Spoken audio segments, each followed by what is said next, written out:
বিদ্যালয়ত নামভৰ্তি প্ৰপত্ৰ সংগ্ৰহৰ বাবে নিশালৈকে অপেক্ষা অভিভাৱকৰ ব্যক্তিগত খণ্ডৰ বিদ্যালয়ত নহয় অসমীয়া মাধ্যমৰ চৰকাৰী বিদ্যালয়তহে ছাত্ৰ-ছাত্ৰীক নামভৰ্তিৰ বাবে লাগিছে এই ভিৰ শিৱসাগৰ নগৰৰ মাজমজিয়াত থকা লক্ষ্মীনাথ বেজবৰুৱা শিশু ভৱনত নামভৰ্তিৰ প্ৰপত্ৰ সংগ্ৰহৰ বাবে অভিভাৱকৰ দীঘলীয়া শাৰী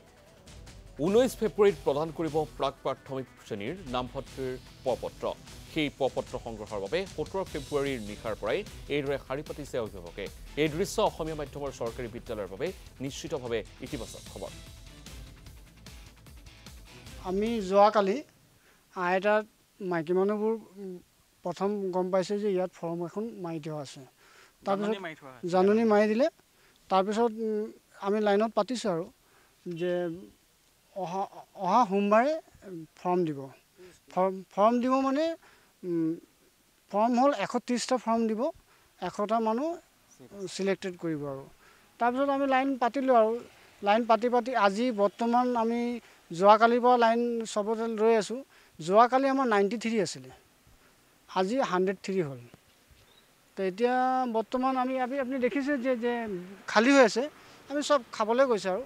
জাস্ট আমি ৰাতি আকৌ সব গোটেই ৰাতি থাকিম আজি 3 দিন 3 ৰাতি আমি টোটাল থাকিব লাগিব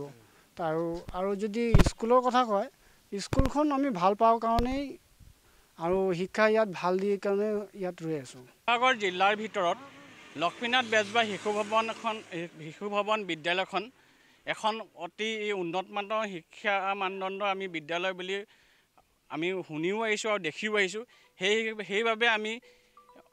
অভিভাৱক হিচাপে আমাৰ নিজৰ সন্তানক ভৱিষ্যতৰ কাৰণে আমি ইয়াত নাম যেতিয়া দেশৰ সুনাগৰিক হিচাপে গঢ়ি তুলিবৰ বাবে আমি এই বিদ্যালয়খন নামভৰ্তি কৰিবলৈ আহিছোঁ আমি 16 তাৰিখৰ পৰা 3টা বজাৰ পৰা আছোঁ আৰু 19 তাৰিখলৈকে আমি পত্ৰ জমা লোৱালৈকে আমি থাকিম বুলি সকলো অভিভাৱকৰ সিদ্ধান্ত আমি গ্ৰহণ কৰিছোঁ